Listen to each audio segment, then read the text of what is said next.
आप शांति के लिए राक्षस को खिलाने के सिवा कुछ नहीं कर रहे। राक्षस जब भी जबड़ा खोलता है उसे कुछ खाने को चाहिए। जब तक आप राक्षस को लगातार खिला रहे हैं, सवाल उठता है कि क्या एक राक्षस मुड़कर ये नहीं कहेगा कि जो कुछ भी खाने का था मैंने खा लिया, अब तुम्हारे सिवा कुछ नहीं बचा और मैं तुम्हें खाना चाहता हूं। 26 अगस्त 1954 को बाबा साहब डॉक्टर अंबेडकर ने संसद में अपने भाषण में चीन को लेकर यह चेतावनी दी थी। डॉक्टर अंबेडकर की टिप्पणी तिब्बत पर चीन के कब्जे को लेकर थी। 1 अक्टूबर 1949 को माओ जेडांग ने चीनी गणराज्य की स्थापना की। उस समय भारत चीन को मान्यता देने वाले देशों में सबसे आगे था, लेकिन उसके अगले ही साल ड्रैगन ने तिब्बत पर झपट्टा मार दिया। 1950 से 1951 के बीच चीन ने तिब्बत को पूरी तरह से कब्जा लिया, लेकिन भारत ने जुबानी विरोध से ज्यादा कुछ नहीं किया और चीन के हौसले लगातार बढ़ते चले गए। बाबा साहब डॉक्टर अंबेडकर चीन की सब कुछ हड़प लेने की नीति को समझ चुके थे। राज्यसभा में बोलते हुए उन्होंने कहा था,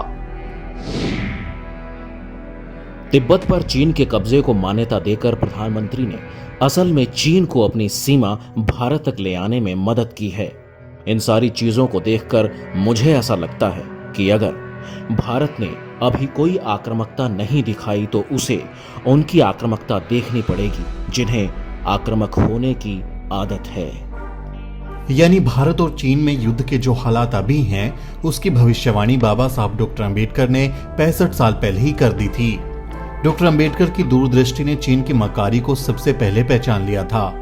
साम्यवादी चीन के बारे में उन्होंने जो कुछ कहा था वो पहले 1962 में सच साबित हुआ और आज फिर से चीन की चालबाजियों पर बाबा साहब के विचार सही साबित हो रहे हैं। बाबा साहब मानते थे कि जिस तरह साम्यवादी रूस ने दूसरे विश्व युद्ध में यूरोप के 10 देशों पर कब्जा कर लिया था, उसी तरह साम्यवादी चीन भी आसपास के छोटे मोटे मुल्कों पर कब्जा कर लेना चाहता है। राज्यसभा में बोलते हुए उन्होंने कहा था, रक्षा का दूसरा तरीका यह है कि रूस और चीन को स्वतंत्र दुनिया के किसी और हिस्से को ना कब्जाने दिया जाए। डॉक्टर अंबेडकर भारत की विदेश नीति को लेकर बेहद नाखुश थे। प्रधानमंत्री नेहरू जिस तरह से विदेशी मामलों को लीड कर रहे थे, डॉक्टर अंबेडकर को उसमें कई खामियां नजर आती थी। हिंदू कोड बिल पास न होने पर 27 सितंबर 1951 को लॉ मिनिस्टर के पद से इस्तीफा देते वक्त बाबा साहब ने जो कारण बताए थे, उसमें तीसरा कारण विदेश नीति था। अपने इस्तीफा भाषण में उन्होंने कहा था, तीसरी वजह जो सिर्फ मेरे असंतोष के लिए नहीं बल्कि वास्तविक चिंता का कारण है, वो है देश की विदेश नीति। कोई भी जिसने हमारी विदेश नीति को समझा है और इसके साथ ही भारत के प्रति अन्य देशों के रुख को देखा है, वो हमारे प्रति उनके दृष्टिकोण में आए अचानक बदलाव को समझने में विफल नहीं होगा। 15 अगस्त 1947 को जब हमने एक स्वतंत्र देश के रूप में अपना जीवन शुरू किया तो कोई भी ऐसा देश नहीं था जो हमारा बुरा चाहता हो। दुनिया का हर देश हमारा दोस्त था। आज 4 साल के बाद हमारे सभी दोस्त हमसे दूर हो गए हैं। हमारा कोई दोस्त नहीं बचा है। खासकर चीन के तुष्टीकरण के लिए नेहरू जिस तरह से सब कुछ नजरअंदाज कर रहे थे, उसको बाबा साहब बेहद खतरनाक मानते थे।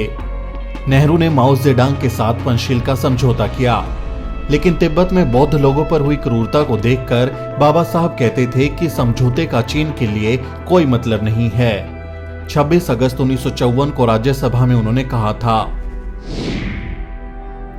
हाँ, प्रधानमंत्री माओ द्वारा साइन किए गए पंचशील सिद्धांत पर निर्भर हैं, जिसे तिब्बत की अहिंसा संधि में शामिल किया गया है। मुझे लगता है कि प्रधानमंत्री नेहरू को पंचशील के इस सिद्धांत को गंभीरता से लेना चाहिए। जैसा कि आप जानते हैं कि पंचशील बुद्ध धर्म का अहम हिस्सा है, इसलिए अगर माओ को पंचशील में भरोसा होता तो वो अपने मुल्क में बौद्ध लोगों के साथ अलग व्यवहार करते। राजनीति में पंचशील की कोई जगह नहीं। साम्यवादी देश 2 सिद्धांतों पर चलते हैं। पहला, नैतिकता हमेशा बदलती रहती है, वहां कोई नैतिकता नहीं है। दूसरा, आज की नैतिकता कल की नैतिकता नहीं है। आपने वो कहावत तो सुनी ही होगी, पूत के पांव पालने में ही दिख जाते हैं। बाबा साहब ने भी चालबाज चीन की हरकतों का उसी वक्त अंदाजा लगा लिया था। हम सबसे पहले और सबसे आखिर में भारतीय हैं। ये नारा देने वाले बाबा साहब के लिए देश सबसे ऊपर था। वो साम्यवाद को लोकतंत्र का दुश्मन मानते थे। वो समझ चुके थे कि साम्यवादी चीन की फितरत हिंसक है। उन्होंने चेताया था कि चीन की गुंडागर्दी जंगल में आग की तरह फैलती जाएगी। क्या साम्यवाद और लोकतंत्र साथ काम कर सकते हैं? क्या ये दोनों साथ रह सकते हैं? ये उम्मीद की जा सकती है कि इन दोनों के बीच कोई टकराव नहीं होगा, लेकिन सिद्धांत यही है कि साम्यवाद जंगल की आग की तरह है जो रास्ते में आने वाली हर चीज को जलाती जाती है। हो सकता है कि साम्यवादी देशों से दूर रहने वाले देश ये सोचें कि उन तक पहुंचते पहुंचते आग खुद ही बुझ जाएगी या फिर उन तक कभी पहुंचेगी ही नहीं। क्या आप उम्मीद कर सकते हैं कि इंसान और जंगल की ये आग साथ रह सकते हैं? बाबा साहब कहते थे कि भारत को चीन की जगह दुनिया के बाकी शक्तिशाली देशों से दोस्ती करनी चाहिए ताकि जरूरत पड़ने पर दोस्तों से मदद मांगी जा सके। लेकिन भारत ने दूसरे विश्व युद्ध के बाद किसी भी गुट में शामिल न होने के लिए नॉन अलाइंड मूवमेंट यानी गुट निरपेक्ष आंदोलन का रास्ता अपनाया। दरअसल प्रधानमंत्री नेहरू नहीं चाहते थे कि हाल ही में आजाद हुए भारत को दुनिया के शक्तिशाली देशों की होड़ में शामिल कर दिया जाए। नतीजतन जब 1962 में चीन ने भारत पर हमला किया तो हमारे साथ कोई मजबूत दोस्त नहीं था जो ड्रैगन पर लगाम लगाने के लिए हमारे साथ युद्ध में शामिल हो जाए। बाबा साहब ने संसद में इस बारे में आगाह किया था। 350 करोड़ के सालाना टैक्स में से 180 करोड़ हम सिर्फ रक्षा पर खर्च कर रहे हैं। इसके मुकाबले शायद ही कोई दूसरा खर्च हो। यह हमारी विदेश नीति का प्रत्यक्ष प्रमाण है। हमें अपनी रक्षा के लिए खुद ही सारा खर्चा उठाना पड़ेगा, क्योंकि हमारा ऐसा कोई दोस्त नहीं है जिस पर हम आपात स्थिति में मदद के लिए निर्भर रह सकें। मुझे हैरानी होती है कि क्या ये विदेश नीति का सही प्रकार है।